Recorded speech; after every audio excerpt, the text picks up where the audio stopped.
আসসালামু আলাইকুম বন্ধুরা, আজকে আমাদের ছুটির দিন। তারপরে মানে কাহিনীটা হয়েছে কি, কালকে শিটমেন্টের কাজ শেষ করে আইছি। তাই নাকি? রাতের একটা একটা বাজে শেষ করে আইছি।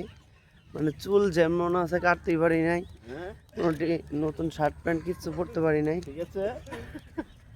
আজকে কিন্তু অনেক ফ্যাক্টরি ছুটি, তারা কিন্তু সবাই মনে করে নিজে নিজেদের মতো সাজুগুজু করে দেয় হইব, কিন্তু আমরা পারি নাই। কি কইলি? না, আমাদের তোমার চুল তো আজকে কাজ করা লাগবে। তোমার চুল তো খাটো খাটো আছে। আরে আমার চুল তো এমনি খাটো। 520 মাল আছে আর না? হ্যাঁ, 520 500 আরো ওয়াশের মাল ছিলা লাগবে। 500 আবার ও আসে মাল গেছে, মাল শিলার লাগবে। যাই হোক, আলহামদুলিল্লাহ 11 দিন ছুটি পাইছি। আমাদের জন্য সবাই দোয়া করবেন। দীর্ঘ একটা মাস, রমজান মাস, খুব কষ্ট করে ডিউটি করছি। তুমি কোনটা কও দিলীপ? আমি ওইটাই কই, কারণ যে পরিশ্রমটা হয়েছে বিগত 1 বছর মনে হয় এত পরিশ্রম হয় নাই।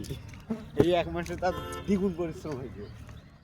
রমজান মাসে আসলে কি ডিউটি একটু বেশি হয়, ঠিক আছে? এর জন্য মনে করলা ডিউটি বেশি হয় বলতে কাজের ট্রিটমেন্ট থাকে, তার জন্য অগ্রিম মালগুলা বাই করে দেয়। তারপরেও মন খারাপের কিছু নাই, কারণ কালকে ঈদ বোনাস দিছে। তুমি তো এক মাস মনে করলা কাজ করছো। 1 মাস কাজ করে এরা 1200 টাকা ঈদ বোনাস হয়েছে। অন্য অন্য ফ্যাক্টরির মধ্যে দেখা যাচ্ছে কি 6 মাসের মধ্যে একদিন কম, 1 ঘন্টা কম যদি থাকে, ঠিক আছে, বড় বড় ফ্যাক্টরি, কমপ্লেন্স ফ্যাক্টরি যেগুলা, তারাও কিন্তু দেয় না। এই জিনিসটা ভালো লাগছে না তুমি?